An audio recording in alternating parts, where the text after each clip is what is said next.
विश्वं दर्पणदृश्यमाननगरी तुल्यं निजान्तर्गतं पश्यन्नात्मनि मायया बहिर्बोधभूतं यथा निद्रया यः साक्षात् कुरुते प्रबोधसमये स्वात्मानमेवाद्वयं तस्मै श्रीगुरुमूर्तये नमः इदं श्रीदक्षिणामूर्तये बीजस्यान्तरिवाङ्कुरो जगदिदं प्राङ्निर्विकल्पं पुनः मायाकल्पितदेशकालकलना वैचित्र्यचित्रीकृतं मायावीव विजृम्भयत्यपि महायोगीव यस्वेच्छया तस्मै श्रीगुरुमूर्तये नमः इदं श्रीदक्षिणामूर्तये तस्मै श्रीगुरुमूर्तये नमः इदं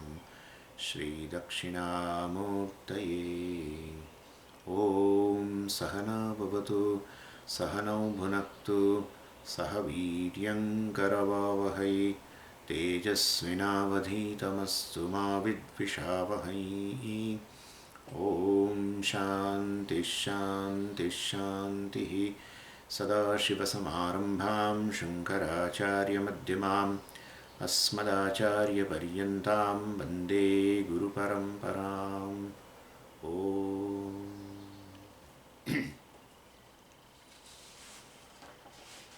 So we are looking into this, the dichotomy, pramana, prameya, etc.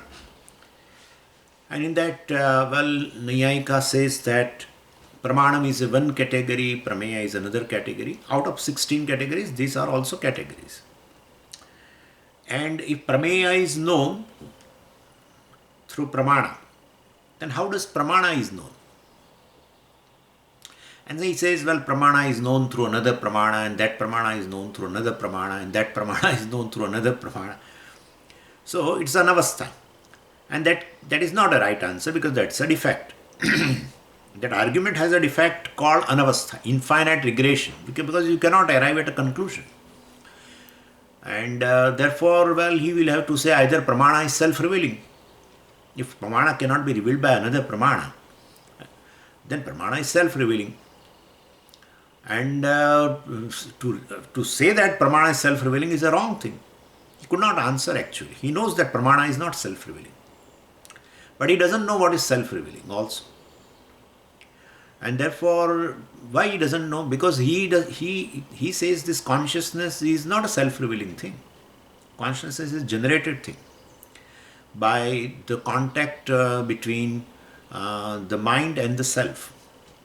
So Atma is self-conscious, self-revealing consciousness. No.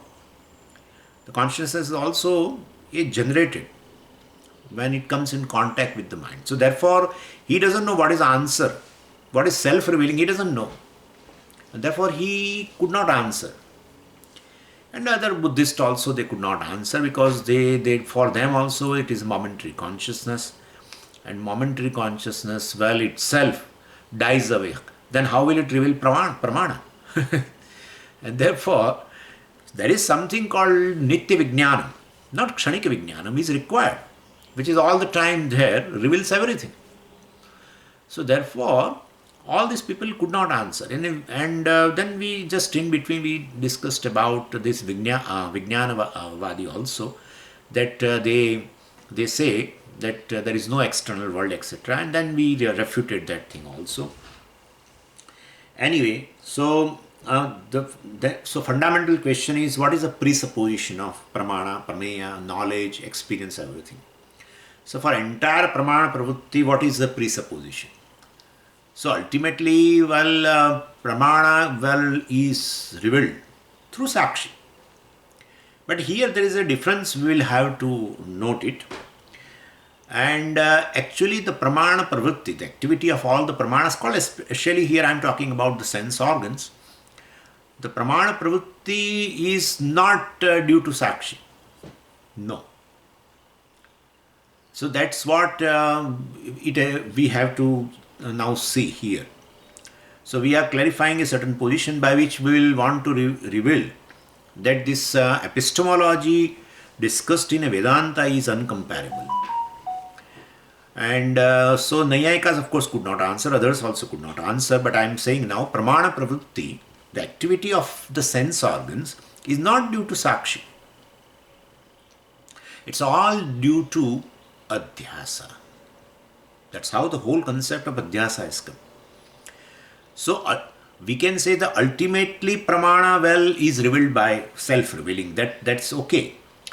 But there is penultimate presupposition of the pramana pravritti is due to pramata actually.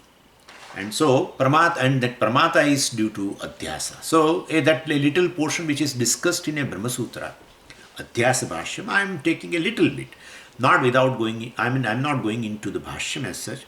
I'll just tell you in brief.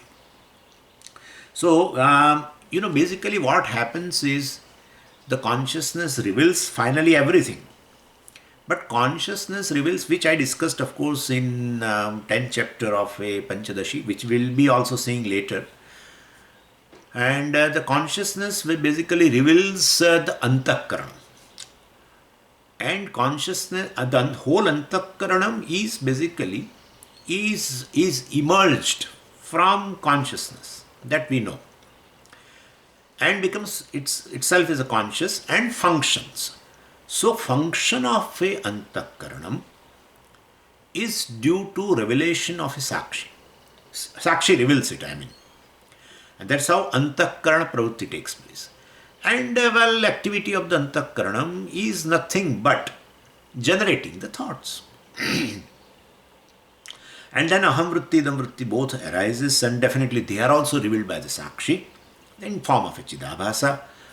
And so aham vritti will become pramata. And then that pramata basically, and karta, bhokta, etc. also. Pramata is a main thing. But then, not as a pramata, but as a karta. That ahankara, as a karta, now selects an activity. Suppose a seeing activity is there, and smelling activity is there, or hearing activities. There are several activities are there. Now, as a karta, he selects, naturally, he has a free will. Karta means he has a free will. So, he selects a particular activity. Suppose seeing. Now, once he selects an activity called seeing, then definitely he doesn't have a choice now. Now, for seeing, what means of knowledge I should use? That there is no choice. So, now he's a seer. And as a seer, he doesn't have any choice to whether to exercise a means of knowledge, pramana, called eyes or ears, etc. No. If activity is selected by called seeing is selected by karta, and now he becomes a seer, paramata, then there is he has to use this pramana. There is no way out. So pramata does not have any choice. Karta has a choice. And that pramata, which is nothing but a superimposition. Why? Because the consciousness itself, the whole antakaranam arises from the consciousness, and it is conscious, and definitely is superimposed upon the self, as I yesterday itself, day for yesterday I think we discussed, buddhi upadhi lakshanayaha. So this buddhi is a upadhi. So like, basically a japa kusuma and that hibiscus and crystal we discussed, right? And so if hibiscus is very near to this crystal, then automatically crystal appears red. Crystal appears red. And if there is a ignorance of a nature of a crystal, then I will take it a crystal as a red in reality. So, one who has a knowledge of nature of a crystal will definitely, seeing the crystal red, still he will take the crystal as colorless. Right? So, this is a crystal clear knowledge. Therefore, so this is how it is.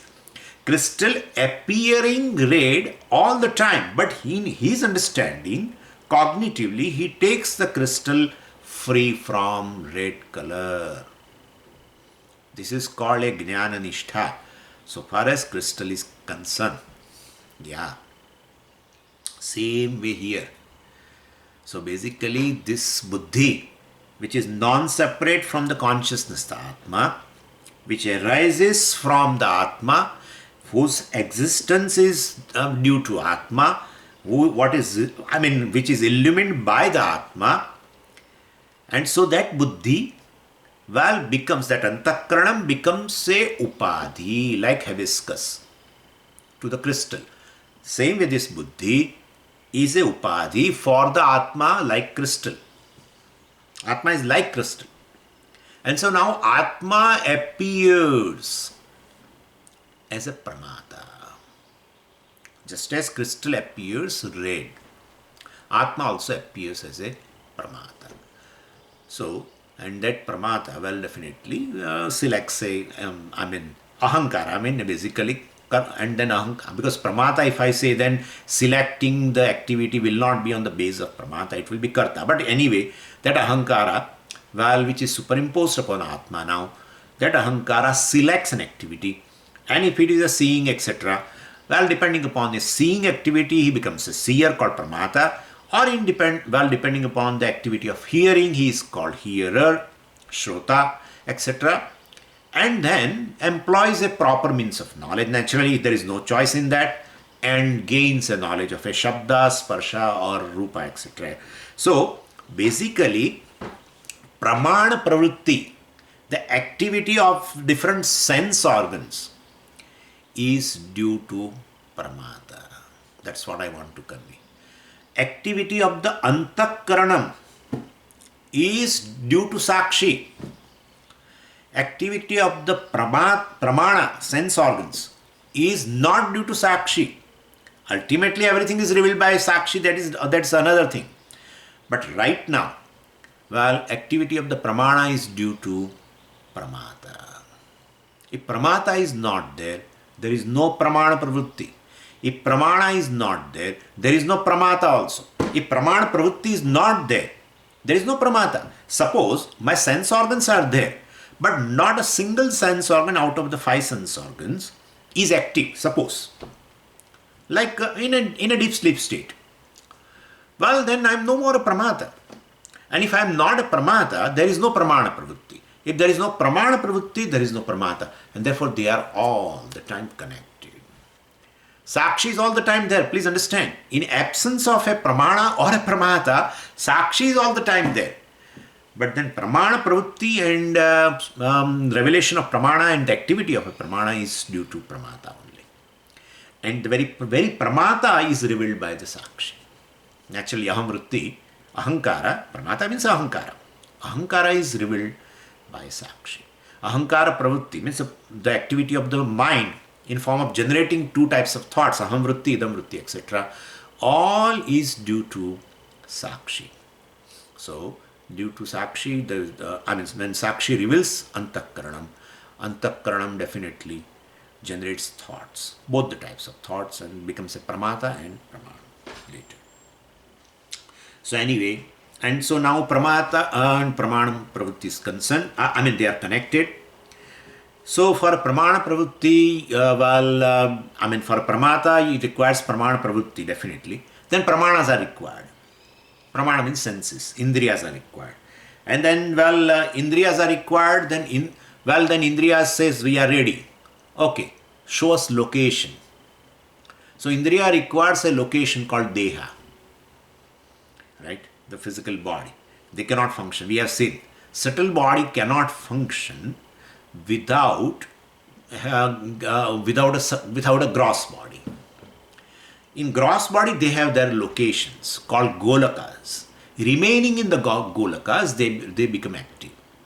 So definitely, see this. Atma becomes a pramata now. Like the crystal become red crystal, appears red, right? Of course, but then in absence of knowledge, due to ajnanam, one will take crystal as a red only. Same way, I take myself as a pramata, the adhyasa, that is called adhyasa. Adhyasa of ahankara upon the self, or adhyasa of pramatrutvam upon the self. Kartrutvam, bhoktrutvam also. When you say ahankara is a generic term, pramatrutvam is one of the function of a ahankara. Kartrutvam also is there, bhoktrutvam also is there. But anyway, so this is how, so the ahankara and atma is taken one. That's adhyasa. And then, well, that ahankara becomes a pramata, and, well, pramana pravritti. Pramata engages the pramana into knowing the different prameyas, objects. And therefore, well, then pramana should, mean senses, should function, right, in order to reveal prameya. And then, definitely, in order to function for the sense organs, they have to be located into the physical body. So, physical body also is required. Anyway, and then physical body comes, and therefore, well, then, and the senses will sit down in the particular location in their houses. They cannot function. They cannot function. Just a gross body plus subtle body cannot function. Cannot function. Why? Why? Because both are inert. Both are inert. And therefore, definitely they require Chidabhasa. And therefore, the Antakarana itself lends a Chidabhasa, because Antakarana is already endowed with the Chidabhasa due to Sakshi. That Antakarana lends a Chidabhasa to the entire subtle body now. Not only Antakaranam is one of the things. So Antakaranam receives the Chidabhasa first, and then that Antakaranam lends Chidabhasa to sentiency, rather, to the senses also, and body also, naturally, physical body also. So this is how so becomes sentient. And then, well, those sense organs which are sentient now, well, we'll be able to know varieties of the objects, Shabda, Sparsha, Rupa, Rasa, Gandha, called prameyas, well, they are known through that. So basically, Bhashyakara says in that Adhyasa Bhashyam, so, well, the pramana, etc., well, they are functioning is due to Adhyasa. Adhyasa of what? Adhyasa means what? Basically, atasmin tad buddhihi. Atasmin tad buddhihi, what is not there, well, is viewed as that. And therefore, Atma, which is not a Antakaranam, very well is taken as Antakaranam, Pramata, etc. And very Pramatrutvam is superimposed upon Atma, which is free from any attribute. Well, that Pramatrutvam, Kartrutvam, Bhoktrutvam, etc. or very I sense is superimposed upon the Atma, and that is called Adhyasa.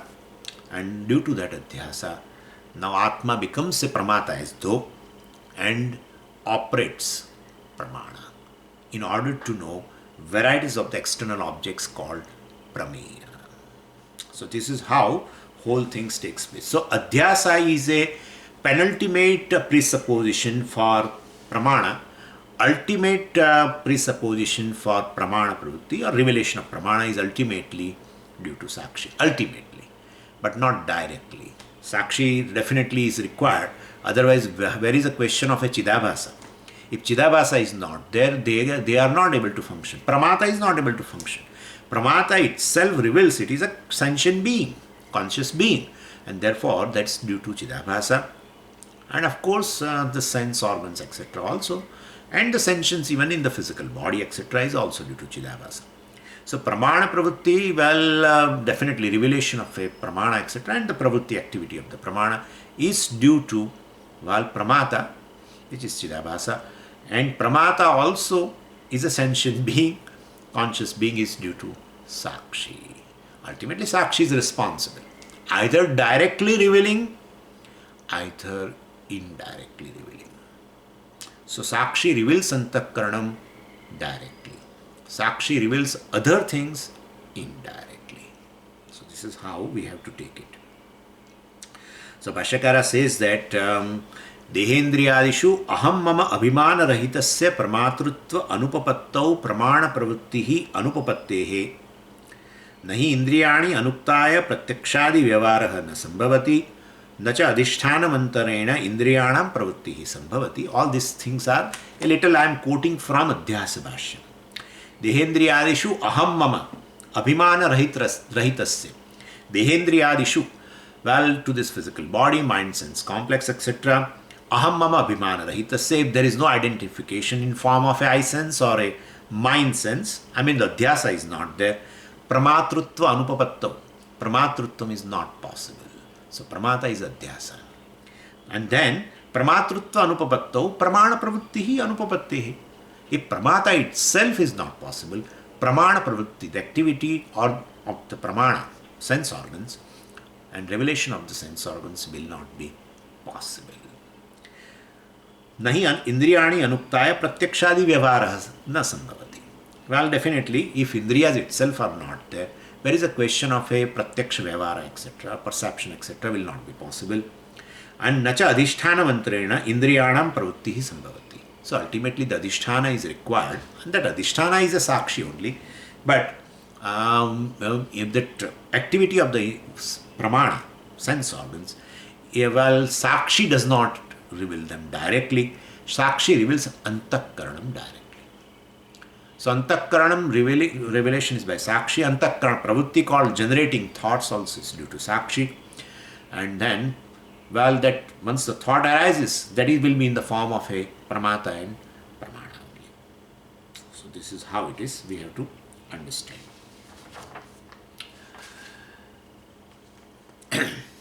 So consciousness is ultimately self-revealing.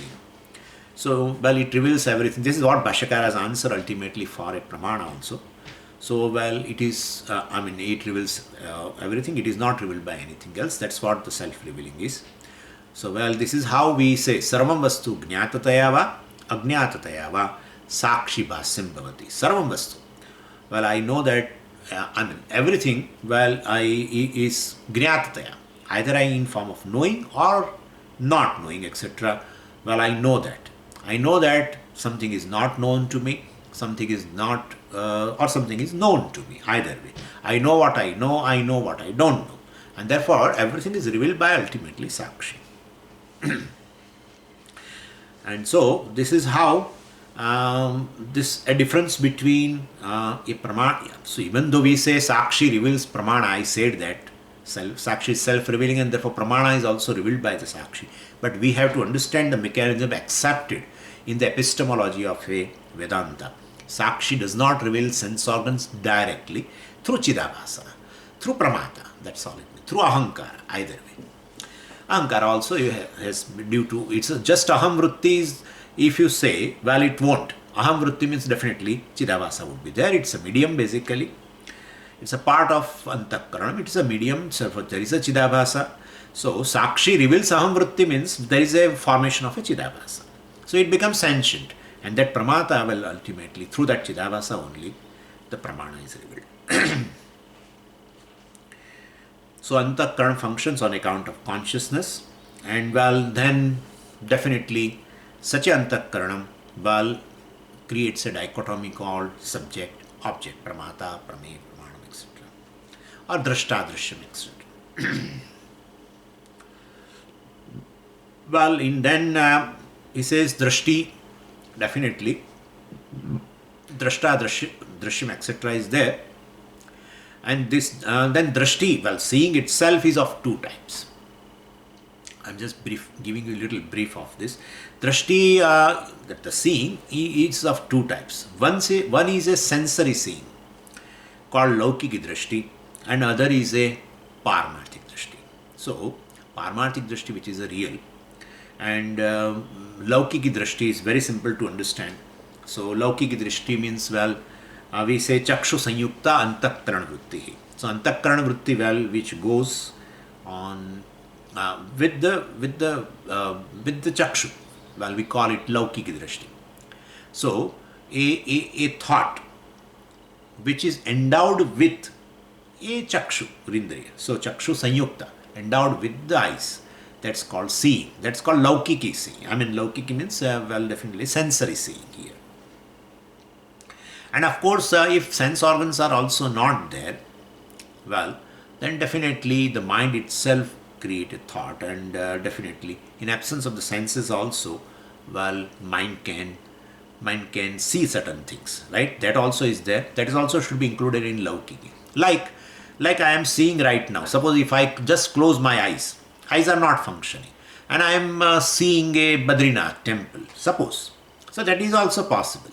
So laukiki drishti of two types. Either, well, definitely a thought form, or thought modification along with the senses, or a thought modification without senses. And so, well, this we call manasa pratyaksha, etc. And well, it is the and the mind, well, which is in the just in the form of a thought, and seeing something, well, we just say it is chitta because you are remembering the Badrinath temple, etc. So this is laukiki drishti. So mind creates this seer and seen and etc. Pramata, prameya, etc. Everything, or drishta, drishyam, etc. This dichotomy is created by the mind only. Now we know very well. But well, this seeing drishti also of two types, and that in that I am telling you the sensory, or just mental seeing, or sensory seeing. And the second is a parmarthiki drishti. Well, that is atmanah drishti. Well, and atma is a eternal drishti. Atma is in the form of seeing. That is what Brihadaranyaka Upanishad 3.4.2 says. And well, the sight of the seer never ceases to be.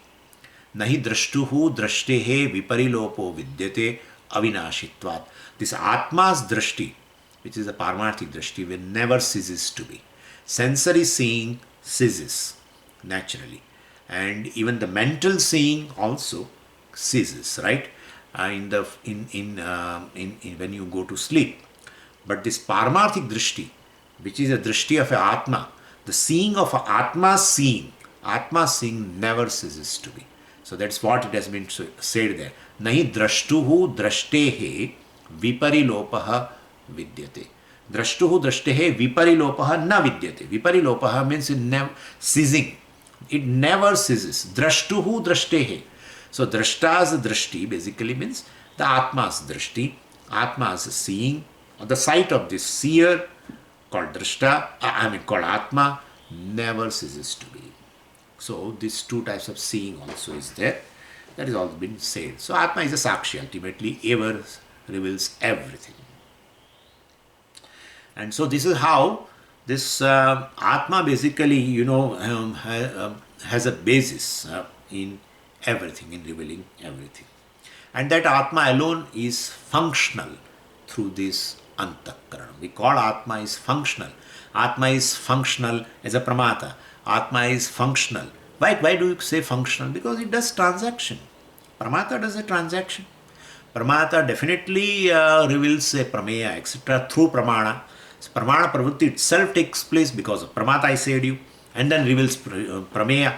So all this transaction functions takes place, and that is basically atma alone, because pramata is non-separate from the atma. You take just as a one entity called pramata as yourself, but that is a mistake. Well, the atma is free from this pramatrutvam itself. So we can say definitely, like the clay alone functions of filling up the water through the pot. Because if you argue here, no, pot functions well ultimately for filling up the water. Yeah, but the whole pot is non-separate from the clay. If clay is not there, where is the pot? And therefore I can also say the pot and the clay functions through the pot of filling up the water. I can say like that. Same way atma alone functions through antakaranam in form of ahankara. Well, does varieties of activities. I can say like that. Even though it doesn't do anything. But well, still I can say, like Bhagavan says in the 4th chapter, I am the creator of this universe, and so I am karta of this whole universe, and I am not a karta also. He says very clearly, I am a karta. Tasya kartaram api viddhimam akartaram avyayam. Tasya kartaram, tasya jagatah. I am the creator of this universe. So I am the karta, doer of this universe. I am functioning and creating this universe. And I am not creating also. I am not a creator also. So we can understand. So basically it is like this. Bhagavan wants to convey that I am a creator through Maya, of course. And well, but Maya is non-separate from me, and therefore there is no real Maya also, and therefore definitely I am a akarta also. So basically the consciousness is ultimately functions as though through antakaranam in form of a ahankara does varieties of function. And ahankara is a karta bhokta, it has a prarabdha, everything, And so definitely it's connected to law of karma, everything. And that is where this we differ from this Nayayikas. We also differ from Bauddhas also. Nayayika says, well, then this basically Atma is a jadam, is inert. It comes in contact with the mind and antakaranam and becomes conscious during waking state, etc. During deep sleep state, Atma becomes jadam, inert, because the contact between the antakaranam and the Atma, doesn't remain. There is a dissociation there. In Jagrata Avastha, etc., definitely there is an association in which nothing but the Antakaranam itself resolves in the deep sleep state, and therefore the contact between them goes away, and therefore Atma also becomes Jadam. In a waking state, of course, the waking state is nothing but this Antakaranam itself becomes awake, and then there will be association with the Atma, and then that is how Atma becomes conscious. We say the Atma, which is consciousness, as though functions through the Antakaranam. Atma does not become conscious through Antakaranam. Atma functions through the Antakaranam as though. So this is how we differ from Nayayikas. And of course, I need not have to talk about the Shunyavadis or Kshanik Vijnani. We have already talked about. And anyway, so now let's go back to the Nayayika. We are discussing epistemology only. And therefore, anyway, and this Nayayikas accept four means of knowledge. I told you: Pratyaksha, Anumana, Upamana, and Shabda. And in Pratyaksha also, now I want to show you how we are differing from Nayayikas. We also accept Pratyaksha Pramana. They also accept Pratyaksha Pramana. But so far as epistemology is concerned, we are all quite different from them. And of course, between Nayayika and Vaisheshika, they have certain things to share in common. So for metaphysics, etc., Vaisheshikas are very powerful. So Nayayikas definitely borrow the principles from Vaisheshika for metaphysics. Metaphysics means what talking about the realities of the various categories, etc. That part, Vaisheshika has thought very well.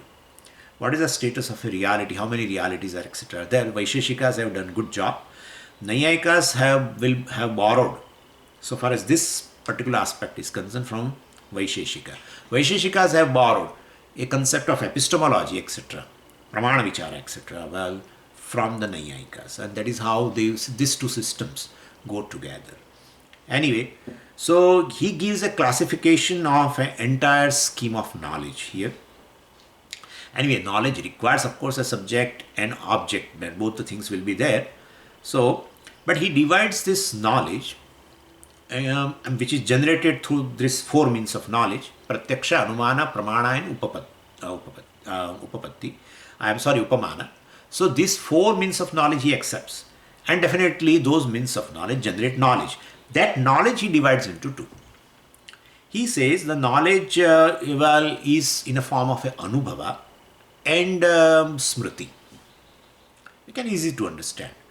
So he divides knowledge into two. One is in the form of a Anubhava, another is a Smriti. Anubhava means a immediate knowledge. Understand it. Smriti means a memory. So one is an immediate knowledge, one is a memory. This is simple to understand, but there is a lot of controversy between Vedantin and Nayayikas are concerned so far as even the Pratyaksha, the concept of the Pratyaksha. Anyway, Anubhava, they say Anubhava or immediate knowledge will be of two types: Yathartha and Ayathartha. Yathartha Anubhava, valid immediate knowledge, and Ayathartha Anubhava, so which is invalid. Same way, Smriti also of two types: valid Smriti and invalid Smriti. This is simple to understand. So, and he says this Anubhava generated by the means of knowledge called these four: Pratyaksha, Anumana, Pramana, Upamana, and Shabda.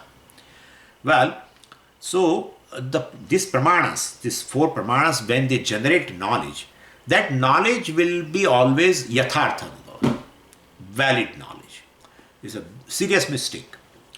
So whatever the pramana generates knowledge, called prama, he says this yathartha anubhava is in the form of this prama. Actually, the word jnanam you know, and word prama we know. Actually, we ourselves create a mistake of using word jnanam and prama as a synonymous. But that's not correct actually. I will tell you why it is so. But we do that mistake anyway because you understand. So, this pramana, let's say first about prama. Pramakaranam pramanam, right? Pramakaranam, which generates knowledge, is called means of knowledge. Means of knowledge has a one function, to generate knowledge, which we call prama. So, that prama, we can't add any adjective called valid, invalid, etc. We are telling him. He says knowledge in form of two, anubhava and smriti. That anubhava means yathartha anubhava, that he calls as prama. And ayathartha anubhava means, well, it is invalid prama. We say this valid prama, invalid prama, that kind of a thing is not there. Why? Why it is not there? We said you can use with the jnanam. This kind of adjectives, valid, invalid, jnanam are there. And I will tell you, and you will also agree immediately. Well, there is a samyak jnanam, valid knowledge. There is viparita jnanam, right? Have you heard viparita jnanam? Yeah. Which is contrary. Or samshaya jnanam, doubtful. Like, see, knowing rope as a rope is called samyak jnanam. Knowing rope as a snake is viparita jnanam. And whether it is a rope or snake, well, that also knowledge, that cognition is there, right? So that is called samshaya jnanam. And therefore, so far as jnanam is concerned, knowledge is concerned or cognition is concerned, which is also generated from pramanam. Please understand this. Your eyes are open. If your eyes are not open, you will not have even snake cognition. Understand this. This is we are entering into a very big discussion now pertaining to this adhyasa. Rajju Sarpa, we always take an example, right? But ultimately the adhyasa comes here.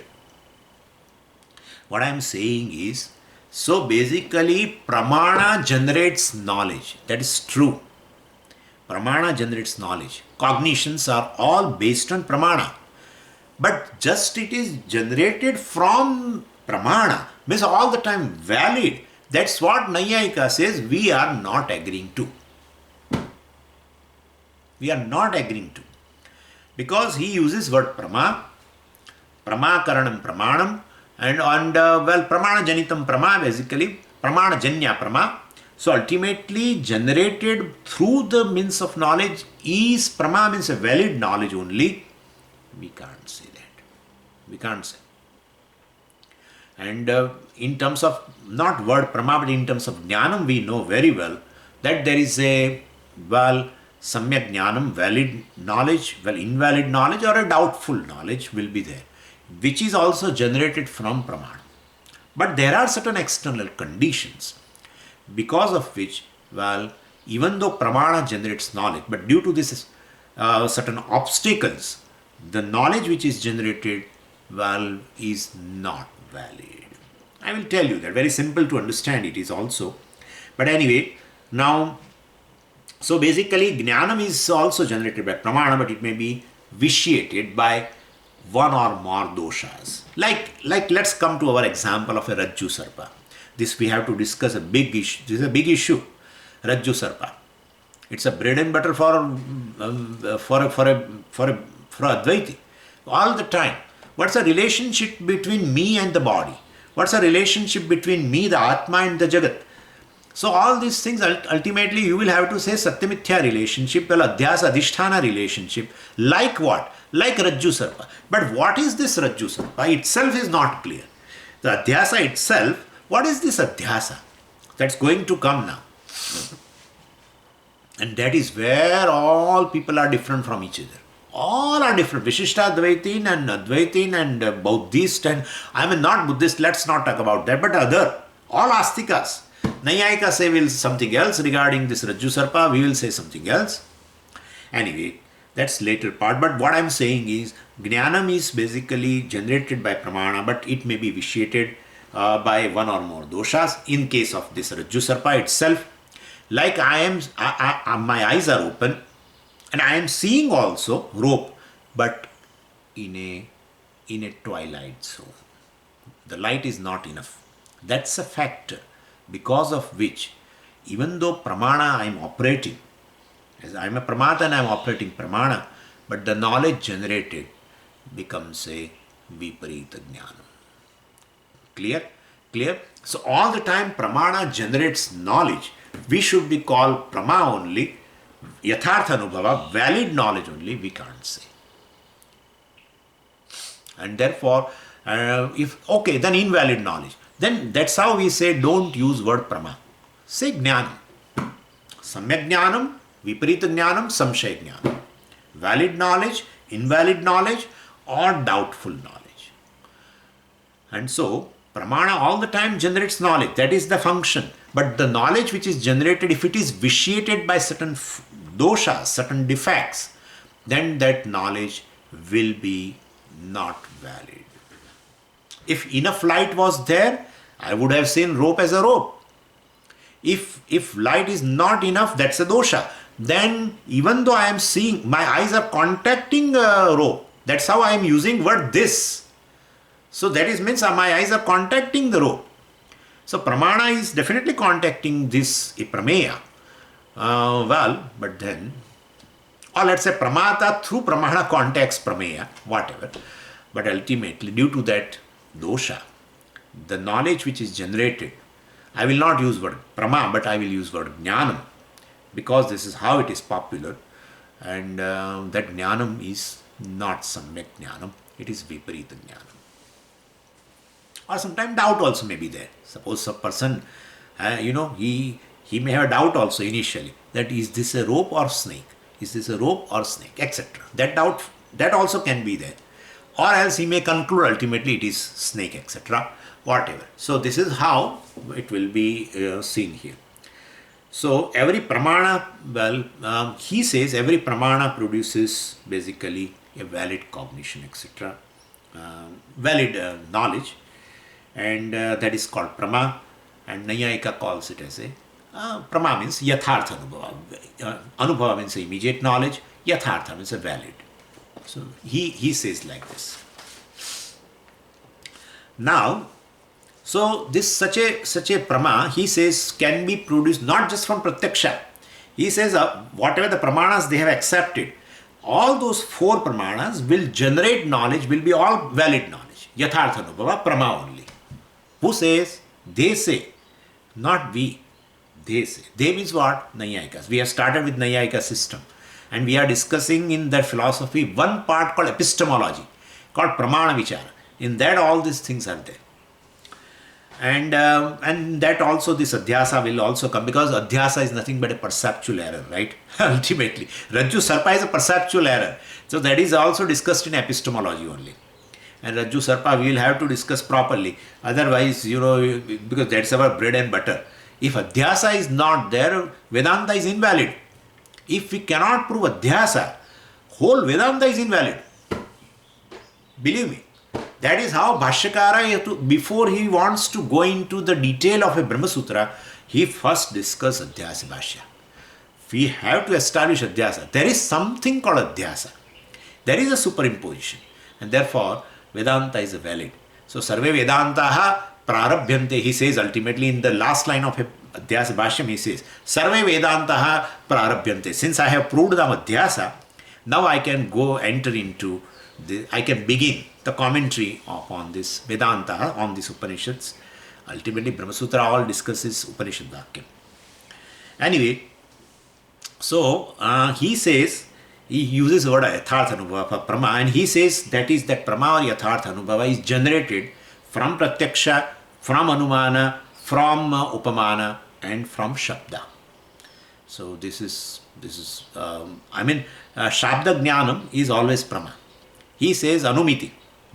The knowledge generated by Anumana is called Anumiti. Anumana is a Pramana. Anumiti is a Prama. So, depending upon the means of knowledge, we will have to use a word accordingly. All are Prama only. Yathartha Anubhava, valid knowledge. And immediate knowledge also. And and accordingly we will have to use. So, if Pratyaksha Pramana is there, the knowledge generated by the Pratyaksha Pramana is also called Pratyaksha. You know very well this. So, the knowledge which is gained through perception is also called perception. We use like this. But anyway, knowledge generated through Anumana Pramana, inference, that knowledge is called Anumiti. The knowledge generated through Upamana, I have told you the illustration, that knowledge which is, so well, the bison is like the buffalo in India. Suppose the bison is like in buffalo in India. Like, so that's Upamana, illustration. So you are giving a knowledge of a bison to some Indian in Ahmedabad, and through like this, that it is like the bison in America. Suppose I think here bison is there somewhere. So I perhaps that kind of a thing. I have that doubt. Maybe it is true or no. Somebody will some of you may can tell me, throw a light upon that. The bison is there or not in America. But anyway, so basically, what I am saying is, when I give this knowledge to a person in Ahmedabad, that when I talk about bison, then definitely I say it is like our buffalo. I say. So definitely, the knowledge which I have given about bison to that person is called Upamiti. Because I used a pramana called Upamanam, illustration, comparison, similarity. And the knowledge generated through words is called Shabda Jnanam. All are Prama for them. All are Yathartha Anubhava. All are valid knowledge. Advaitin does not accept. He says Anubhava, this immediate, first thing he says, this Prama means Yathartha Anubhava. The very Anubhava itself, we are not accepting. Anubhava is only through Pratyaksha. Anubhava means immediate knowledge. Immediate knowledge is only possible through one means of knowledge, and that is Pratyaksha. You are saying from Upamiti, from Upamana Pramana also, from Shabda Pramana also, and Anumana Pramana also, whatever the knowledge is generated is immediate knowledge. It is not immediate knowledge. It is always mediate knowledge. Well, so Paroksha Jnana. Yeah, it's mediate knowledge, not immediate. Now immediate or immediate, whatever. So, this is all problem. Anyway, this is not my problem. It is all English problem, okay? And therefore, anyway, so immediate knowledge is Anubhava. And that is how Vedantin use word Anubhava for two things. We should know this. One for Pratyaksha and one for Aparoksha. That's how we have a book called Aparoksha Anubhutihi. Yeah. Aparoksha Anubhuti. Aparoksha Anubhava also we use. Called Sakshatkara, called realization, called crystal clear knowledge of Atma. So basically, word Anubhava, immediate knowledge, we use for two. For Pratyaksha and for Aparoksha. Aparoksha, what is Aparoksha, you know, right? Aparoksha is just Atma. And there we all translate in English immediate only. There is nothing other than that. Pratyaksha and Aparoksha both have a translation immediate. But one is immediate, right? But through pramana, senses. And one is immediate without any pramana. That's how. So, or one is in the form of entire Anubhava, whatever the Triputi is there in the Anubhava, right? The experiencer and object of experience, and the very experience takes place in the mind, etc. Well, that is all the three are ultimately due to Atma, and therefore Atma we call as a Anubhutihi, which is the essence of the entire experience. And otherwise also Atma is ever experienced. Therefore, it is immediate. And this world which is perceptible through senses, which is immediate. So there also we use word anubhava. So pratyaksha refers to karanam as such, and the jnanam resulting from it, also called pratyaksha. And that pratyaksha alone gives a direct or immediate knowledge. And this anumana, upamana, etc. gives mediate knowledge, paroksha jnanam. About Shabda, there is a little difference. Shabda gives a immediate knowledge or immediate knowledge depending upon the object. Shabda, words can give you immediate knowledge or mediate knowledge. Words can give you a pratyaksha jnanam or a paroksha jnanam or paroksha jnanam depending upon the object. Simple. Don't feel too much, what is this? It is very simple. So, the 10th man is told you are 10th. Words are used, right? You are 10th. That gives a knowledge of a 10th man to that person, immediate or immediate? Immediate. So when a object is something which is already there, which is existent, but due to ignorance, if you don't know, then the words can give knowledge which is immediate. And words can give immediate knowledge also, like a knowledge pertaining to Swarga given by the words in Veda, knowledge pertaining to Punya Papa given in the Veda in form of words, all give you knowledge of those lokas and Punya Papas and everything, Devatas, etc. All will be mediate knowledge, paroksha jnanam only. In fact, it is nitya paroksha, all the time paroksha. Never will become immediate. Of course, words pertaining to, the object, suppose it belongs to this world, etc. And person is describing in words to me about that object, like, Empire State Building, etc. So, that is paroksha, of course, right now, but can become immediate knowledge for me when I go to New York, etc. And therefore, so depending upon an object, Shabda can give a direct knowledge, immediate knowledge, or mediate knowledge.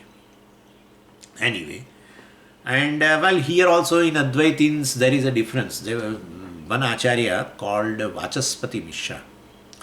He says he has written a commentary on a bhashyam of Acharya on Brahma Sutra. And a Shankar bhashyam of a Brahma Sutra, this Vachaspati Mishra has written a sub-commentary called Bhamati. Some of you might have heard the name also. And he says, Shabda always gives immediate knowledge only. That's okay, because he says it is samsrishta jnanam. Samsrishta jnanam means Shabda always gives immediate knowledge. Well, anyway, that's a little difference of opinion in that. But, so basically, this is a difference between us and our Nayayikas.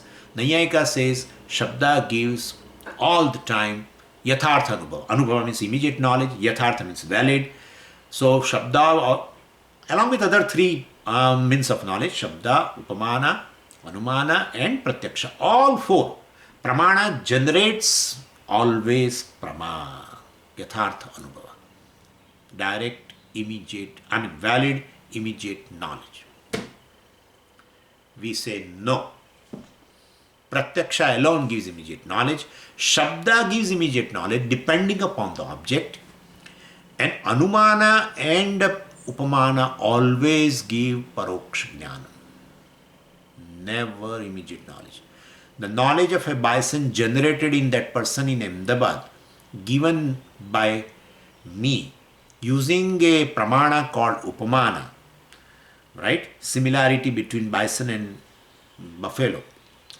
That knowledge of bison generated in him is not immediate knowledge. It is a paroksha jnana, right? And therefore, that is, so because he has not seen, immediate knowledge means like he is seeing the bison. He is not seeing the bison through his eyes. He is seeing the Ahmedabad. Bison is somewhere in the forest of America, wherever. I don't know.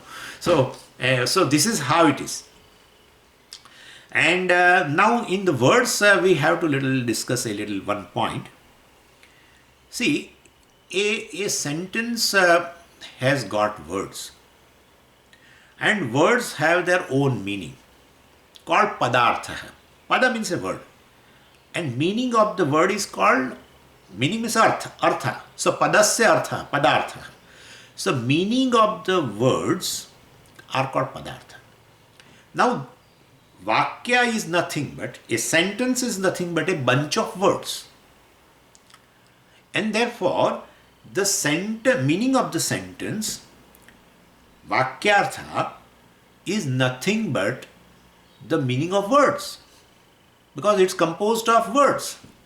And therefore, vakyartha is equal to padartha. Right? But that's never the case. Never the case. I will tell you in English itself.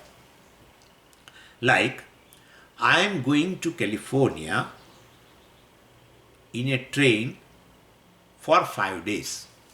I'm not going, I'm telling you this sentence. This is a vakya. Has words. All words are meaningful. That also you know.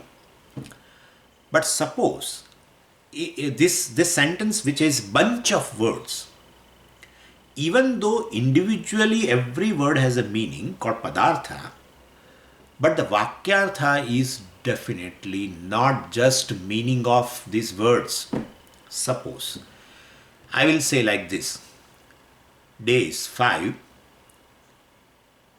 going I California to train in, like that. See, same words which I used before, same words I am using again. Only thing is, I have not arranged them in a syntactical order. If I put like this, now all words meaning also occurring to you when I am uttering. Train, California, this, that, but everything is occurring. Days, 5.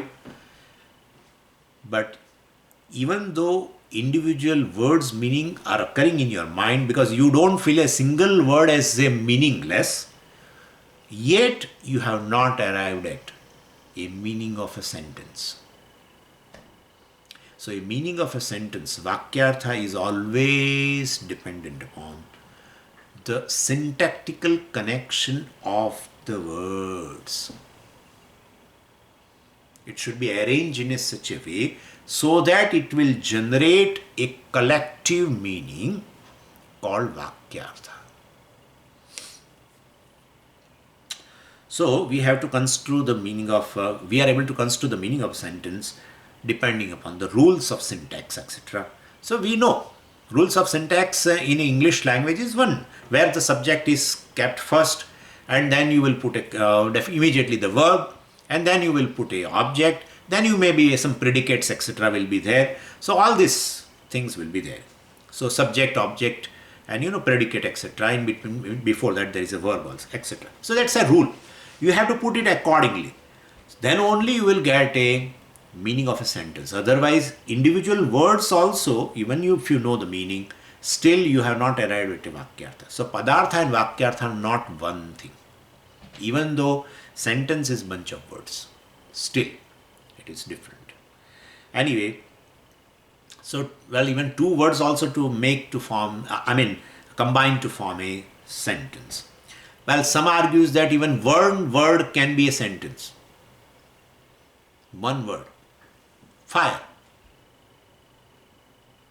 Lock. Suppose. Lock. That's how people use, I tell you. Yeah, both husband and wife are going out. And wife has already sat in the car. And the husband, naturally last, he just locks the door and then comes and drives. So when he was approaching the car, then wife says, lock. So actually, it looks like it is a sentence because, right, it's a word actually, but If he understands it a sentence, because the other things he supplies, one word cannot be sentence. His wife is telling me, did you lock the door? Like that. So word lock also will be there. But other words you have to supply. There are people in this world, champions, who say sentence could be of just one word. You utter one word. Other words is supplied by the hearer. The hearer, supplies the word. And he arranges. That also. There also arranges. Did you lock the door? That way it should be. Not lock door. Did you did something? This is not going to work. So basically, what we say is, well, Vakyartha and Shabdartha, Padarthas are different. Nayayikas tell all these kind of things, that Shabda also generates immediate knowledge. We say it is not. Vakyartha generates a knowledge, and that too syntactical order generates the knowledge. So, all the time Shabda generates a Yathartha Anubhava, immediate knowledge, valid knowledge need not be. And also, other things are also there. Samshaya is there in the words. Error also can be there. Viparya may be there. Even Tarka. Tarka means a hypothetical arguments. Some hypothetical arguments mean what? Possibilities.